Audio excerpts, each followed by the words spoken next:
Nah, menurut saya yang penting sekarang adalah menciptakan mahabbatullah wa mahabbatu rasuli secara permanen, itu jadi malakahnya, mentalnya, darah dagingnya, sehingga hidup di mana-mana itu ilallah wa ilah rasul.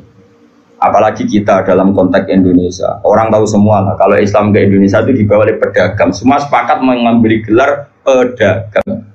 Ada pedagang dari Gujarat, dari India, dagang di Indonesia. Niatnya dagang rempah-rempah, ya kepengen sugih. Tapi mereka ini santri, mereka ini orang ora iso golek donya tok, ora iso, tetep nang aja akhirnya ngajarkan Islam. Iya betul. Itu pedagang apa kiai? Pedagang apa ketua MUI mereka di apa dokter fikih enggak, apa dosen IAIN enggak, apa kiai sing dibenum negara enggak. Ya pedagang ya wong kedonyan nih. Mulane harapan kowe kedonyan iki jek tinggi. Tapi asli kedonyan problemnya ku asli. Maksudnya ku biasa golek donya tok ora ngurusi agama, lha iku sing kasus itu. Itu yang bawa Islam ke Indonesia mbok kira siapa? Pedagang. Terus sekarang jadi Islam seperti ini, ada wali songo, ada apa. Pertama yang bawa Islam itu pedagang, bukan kiai. Terus saya punya santri sekarang di saya itu ada orang Papua. Dan beberapa santri yang ngaji saya itu orang Papua. Itu cerita ke saya, kemarin saya punya tamu. Itu biasa ngaji tafsir Jalalain kalau Rebo di saya. Anaknya mondok di saya sekarang. Itu cerita. Dia itu pedagang di Papua. Saya ulang, itu pedagang di Papua. Itu kalau bawa jilbab dia kulaan dari Sedan daerahnya Ali Lukman ini. Itu mau 5.000 itu didol di Papua itu payu 50.000. Jadi nak badi yo nganti 50 juta. Singkat cerita, tanya saya gini, Gus kenapa di fak-fak itu? Di fak-fak orang Islam itu banyak. Dia nak dagangannya fak-fak. Ini cerita. Terus tak terangkan dia, dan saya terangkan ini tahu karena saya pernah dijelaskan detail oleh Mbah Mun. Dulu Harun Ar-Rasyid ketika jadi khalifah, Harun Rasyid orang Irak, yang putih. Harun Rasyid itu seangkatannya Imam Malik, dia jadi khalifah Bani Abbas di mana? Irak sing wadu sing dhisik digoni Saddam Hussein.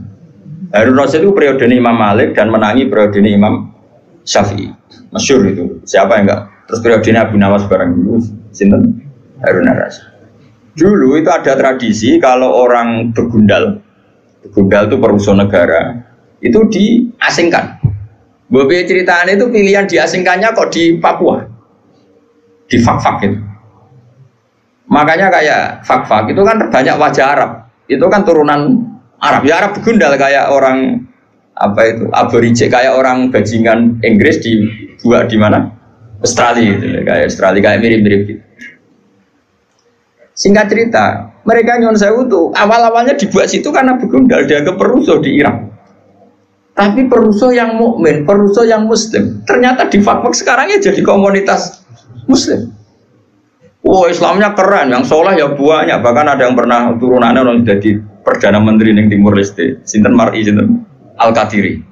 Bangsanya di sana itu Al-Qadiri. Oh ya kupur ada Islam kono, yo ala Arab, pakanane udah daging wedhus, yo sok ala Arab. Karena apa? Islam. Wis duaan wae cek murid-murid agama. Lho maksudnya ora trimo pedotan santri yang ini malah parah meneh. Lho ternyata di sana kata teman-teman saya yang dagang, nang kono kuwe enak. Bahkan saya mau main di Nabire di beberapa Papua, sama santri saya jangan, Bro.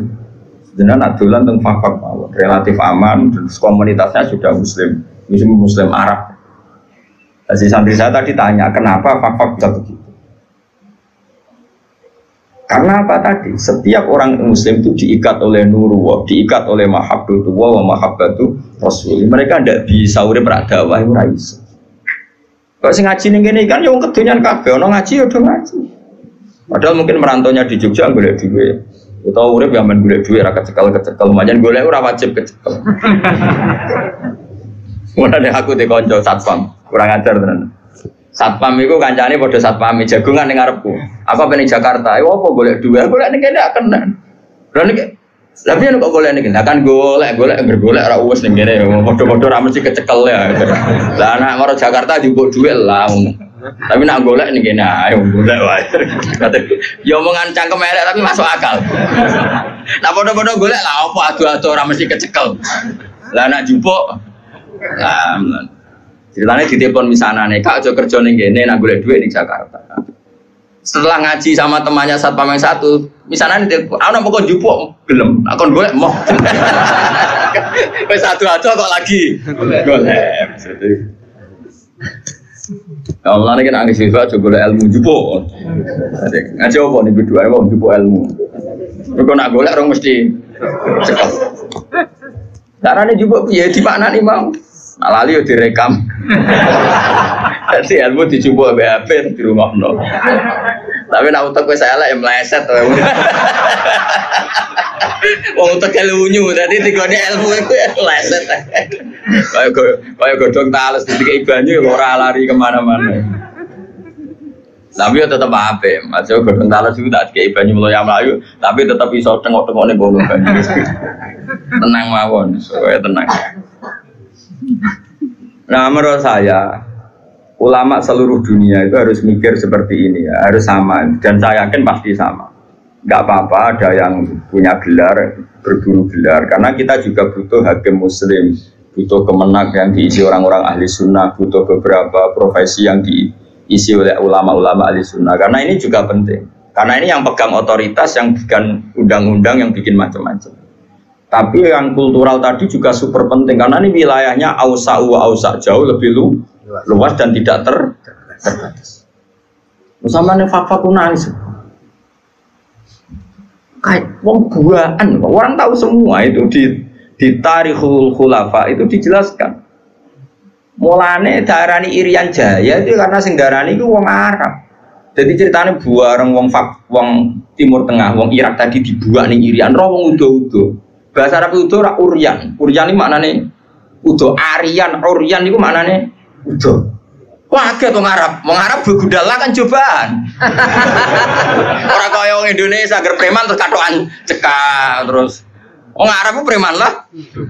Cobaan. Orang kaya Indonesia agar preman celananan jeans suwe-suwe terus gak kelambenan perapatan jagungan awake tatur tok. Orang Arab tetap cobaan. Mulane kita ada film Arab. Umar mbek sapa sitok soleh sitok bajingan bantah-bantahan padha jobane. Nah film Indonesia ada sing ustaze klambi takwa, bersih, sing premane suwe-suwe. Dadi jelas. Film Arab bingung kowe. Endi sing mulane do sering takon, aku lak sering delok pinggire Hasan, pinggire anakku. Pak yang jahat yang mana? Perkarane padha jobane. Nah terus bareng romo muda itu muni uryan terus ilah Jawa jadi Irian. Benjero sejarah. Nanti mereka tadi al arif billah asirun, orang yang tahu Allah pasti asirun, dia tertawan oleh cintanya kepada Allah dan Rasul. Itu contoh fisik ya sampean gak minggat. Coba alasan sampean gak minggat itu apa? Karena tertawan oleh cinta kamu kepada anak-anak. Itu kan gak dipenjara secara fisik, tapi kamu dipenjara secara emosional, secara mahabbah. Coba, kayak Ruhin kan kudunya mesti minggat, tapi saya sayang anak, akhirnya rame minggat. Enggak ada anakku, mesti begitu. Coba yang menjara kalian semua itu apa coba? Cinta kita pada keluarga. Nah, bayangkan kalau itu terjadi pada Jalalullah wa Azamatuh, pada Asmaul Husna, karena kita terikat oleh sifat-sifat Allah. Dan kita tahu Allah itu as-somad, zat yang harus kita tuju. Kemana-mana kita bawa Allah.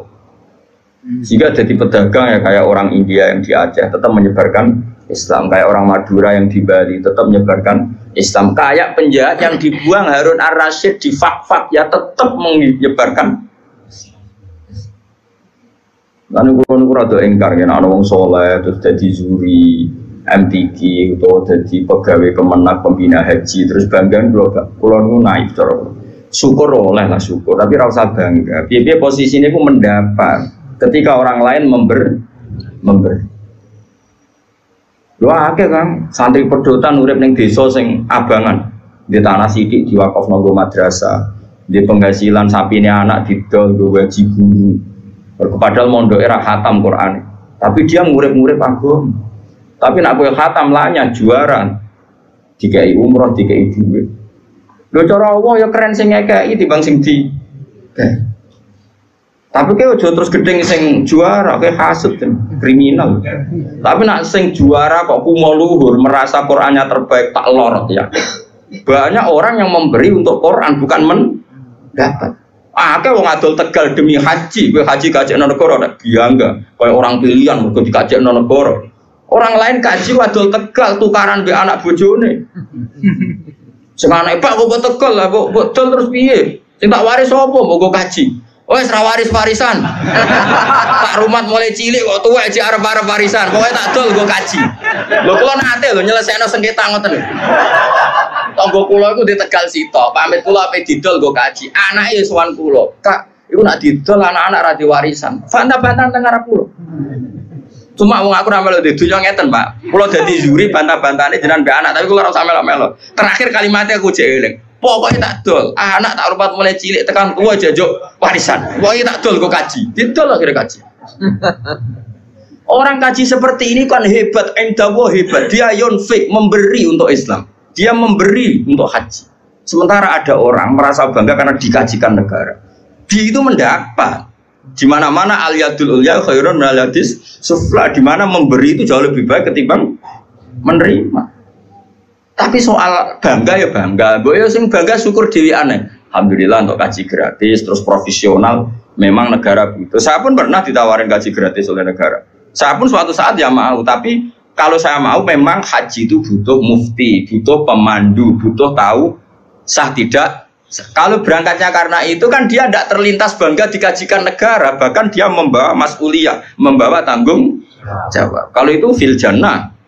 Atau kamu jadi juri MTQ gak apa-apa, tapi niatnya menstandarkan makhraj, menstandarkan tahfidz, menstandarkan cara baca Quran, niatnya ngono. Nah sing niatnya ngono kan gak kober umuk mbek tanggane. Gak kober bangga, gak kober pokrol. Wong dekne merasa mas'uliyah banyak tanggung jawab. Nah, tapi problemnya rata-rata kelakuannya ra ngono iku.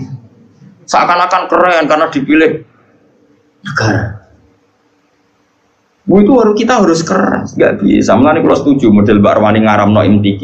Sebenarnya bukan karena haramnya MTQ itu enggak. Orang tahu semua lah di dunia khufat kalau Mbak Arwani mengharamkan santrinya musabakoh. Sebetulnya secara filosofi hukum itu bukan musabakohnya. Saya tahu betul tentang fikih. Saya yakin musabakoh itu halal. Saya tahu betul posisi fikihnya. Saya ulang lagi posisi fikihnya. Tapi mungkin Mbak Arwani yang diinginkan adalah wong hafid itu aja mental entuk, tapi mentalnya itu yang penting.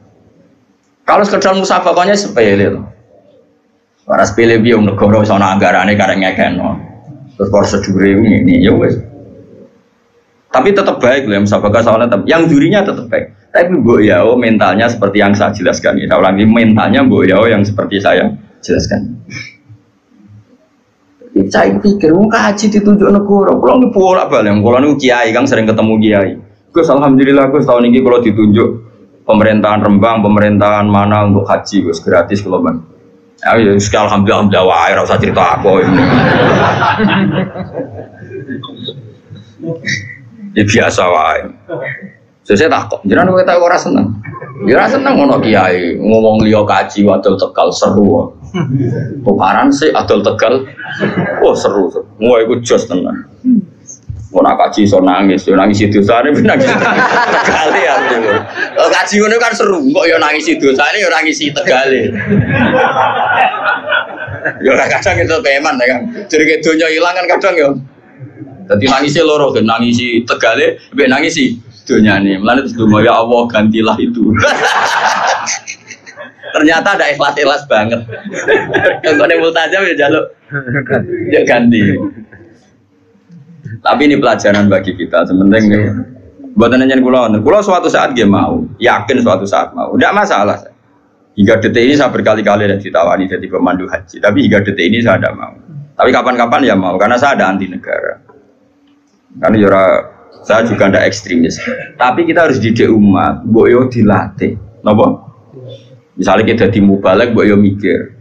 Disangoni 2 juta, 1 juta. Padahal uang 2 juta ini panitia masjid door to door, ono rondo tuwek meh mati, ono pengajian urun 10.000, ono wong sing kepen belanja sesuk 20.000 gara-gara ono panitia masjid disumbangno 20.000. Ini kan uang heroik semua, uang dramatis.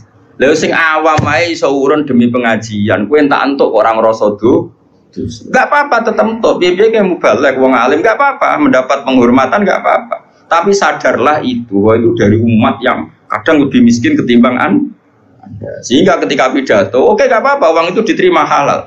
Jika ketika pidato itu punya target benar-benar lihidayatin nas untuk menunjukkan manusia umat sudah memberi saya, maka saya beri mereka surga dengan cara tak tunjukkan jalan yang benar. Orang kok pidatonya mau guyon tok, nggak ada target, sementing lucu menarik. Ini apa-apa? Memangnya rano hisab, memangnya pengiran udah mubalek.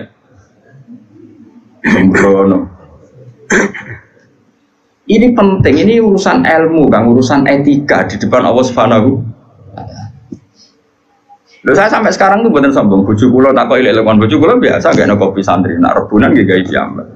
Sampai sekarang. Ya karena tak kandhani, Dek, banyak orang itu yang memberi agama, nggo gula kopi ning kiai. Kita wis dicucuk kadang salami template. Makanya saya belajar terus untuk memberi mereka yang terbaik. Bojoku urun fisik gak enak kopi macam. Ya biasa sampai sekarang ya biasa Hasan itu tugas gula tugas ya biasa. Anak kula ya biasa tuku. Karena tadi kita ini jangan biasa hanya mendapat sesuai opok kupengem, hatimu kacau. Nah biasa mendapat sesuai hati ini elek, terus kepinginnya menuntut malah panjang.